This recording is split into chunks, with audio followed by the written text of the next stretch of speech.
राष्ट्रीय लोकदल के जिलाध्यक्ष अजीत राठी के सगे साले हैं।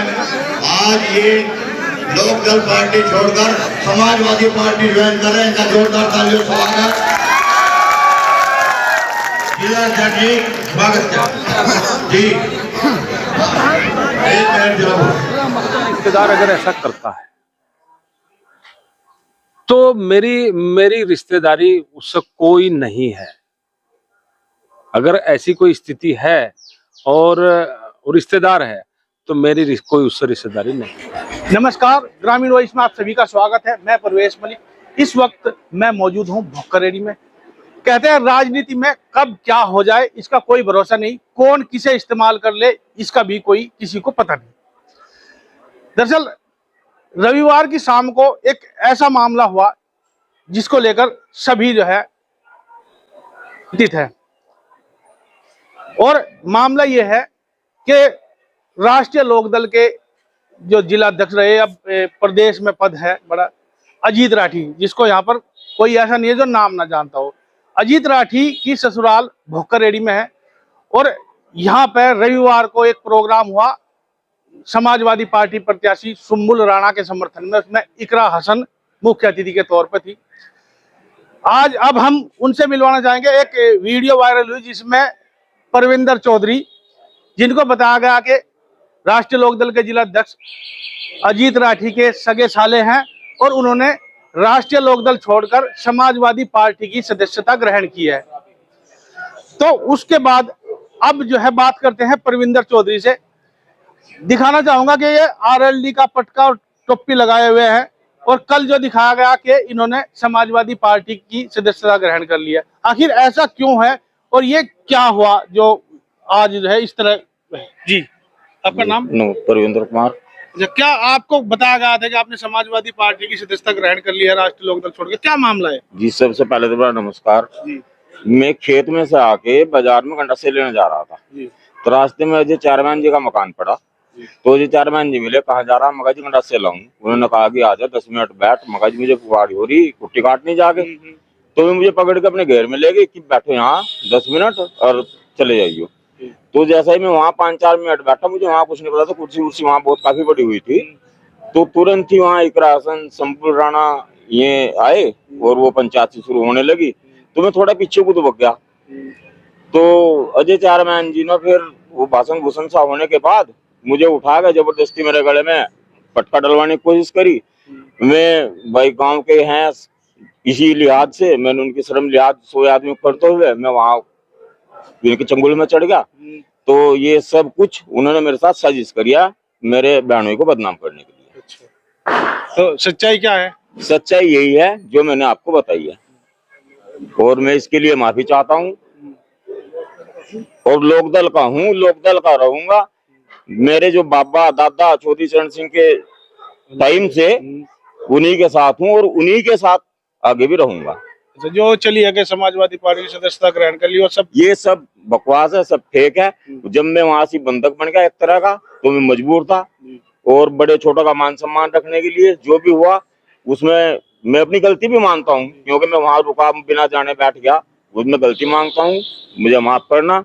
और जिस तरह बहन मिथिलेश पाल को यहाँ से जिताकर भेजने का कार्य करेंगे। जिस तरह अजीत राठी के नाम का इस्तेमाल करके, यानी राजनीति में ऐसा भी होता है कि भाई एक दूसरे नेता का नाम का इस्तेमाल करके आपको जो है टारगेट किया गया है, तो क्या? जी, मुझे भी ऐसा ही लगता है क्योंकि मेरे बहनों को थोड़ा कलंकित करने की वो है। और मैं समाजवादी का ना ही तो हूँ, ना ही था, ना ही कभी हुआ और ना ही मैंने कभी उसको वोट दिया। तो भोकरेड़ी में क्या स्थिति रहेगी, क्या माहौल यहाँ का है? भोकरेड़ी में बहन मिथिलेश पाल जीत के जाएंगे। अच्छा जी, और सर्व समाज की इन्हें वोट मिलेगी। अभी आपने सुना, ये थे परविंदर चौधरी, जिनको रविवार की शाम को बताया गया कि उन्होंने राष्ट्रीय लोकदल की सदस्यता छोड़कर समाजवादी पार्टी की सदस्यता ग्रहण कर ली है। ये आपके सामने है, आप बात हुई। लेकिन राजनीति में जो अभी बताया था कि कुछ भी हो सकता है, किसी का नाम का इस्तेमाल किया जा सकता है, तो राजनीति जंग में ये भी बता दें कि सब जायज है। लेकिन ये साफ साफ कहता नजर आ रहा है कि उसने समाजवादी पार्टी की सदस्यता ग्रहण नहीं करी। वो राष्ट्रीय लोकदल में है, राष्ट्रीय लोकदल में रहेंगे और राष्ट्रीय लोकदल की प्रत्याशी को भारी बहुमत से जिताकर भेजेंगे। देखते रहिए ग्रामीण वॉइस। राठी जी, एक भुक्कर रेडी में आपकी रिश्तेदारी है, ससुराल है, एक घटनाक्रम हुआ, वहां पर आपके साले को समाजवादी पार्टी के मतलब एक सम्मेलन था, उसमें बुलवाया गया और वहां पर उसे ये बताया गया कि इसने राष्ट्रीय लोकदल छोड़कर समाजवादी पार्टी की सदस्यता ग्रहण कर। अच्छा, तो इसमें क्या? देखिए, मुझे भी जानकारी हुई है, लेकिन बात यह है कि मैं सबसे पहले तो यही संदेश देना चाहूँगा कि मेरे रिश्तेदार या मेरे जो है नज़दीकी, चाहे उनमें मेरे मित्र भी हों, क्योंकि मैं राष्ट्रीय लोकदल का कार्य करता हूँ, मेरे खून में राष्ट्रीय लोकदल है।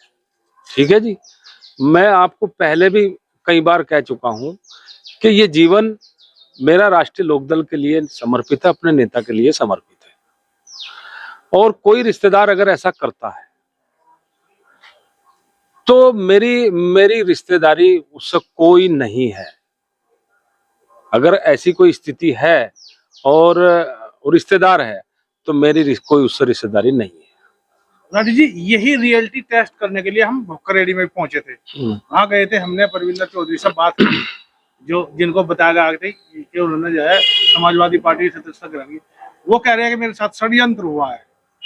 तो किस तरह से राजनीति में षड्यंत्र किया जाता है? एक मतलब अच्छे खासे नेता को नीचा दिखाने के लिए या बदनाम करने के लिए उसके रिश्तेदारों तक को इस्तेमाल किया जाता है, क्या कहना चाहेंगे? देखो, मेरी जानकारी में आया, हो सकता है ऐसा, कोई मैं ये नहीं कह सकता, हो भी सकता और नहीं भी हो सकता, क्योंकि सियासत है, राजनीति को आप समझते हो। लेकिन पार्टी के लिए मैं अब भी कह रहा, कोई मेरी निष्ठा, पार्टी के लिए वफादारी, पार्टी के लिए ईमानदारी मेरे पे जो शक नहीं हो सकता। जो मैं तो पार्टी के लिए समर्पित हूँ, अपने नेता के लिए समर्पित हूँ। और फिर ये कहता हूँ कि कोई मेरा कोई भी रिश्तेदार हो, और नहीं उससे अन्य भी अगर कोई रिश्तेदार है और वो राष्ट्रीय लोकदल से अलग चलता है तो मेरा उससे कोई संबंध नहीं है। तो देखने में ऐसा लगा कि जिस तरह परविंदर चौधरी कोई सीधा साधा व्यक्ति है, उसको इस्तेमाल किया गया है आपको नीचा दिखाने के लिए। मतलब बात हमारी हुई है उससे, और बात करने से जिस तरह उससे बात हुई और उसने अपनी बात बताई, तो उसके साथ षड्यंत्र हुआ है। हो सकता है, मैं तो कह रहा है कि हो भी सकता है, नहीं भी हो सकता, दोनों ही बात कह रहा है मैं तो जो। लेकिन मैं तो अपनी कह रहा है कि मैं जो है, जो मेरे जो साथी है, मैं तो साथियों के लिए भी कह रहा है, जो मेरा साथी मित्र है, जब मैं लोकदल का कार्य करता हूँ और वे अलग जाएंगे तो फिर क्या मित्रता रहेगी? रिश्तेदार ऐसा करेंगे, अलग जाएंगे तो फिर क्या रिश्तेदारी रहेगी?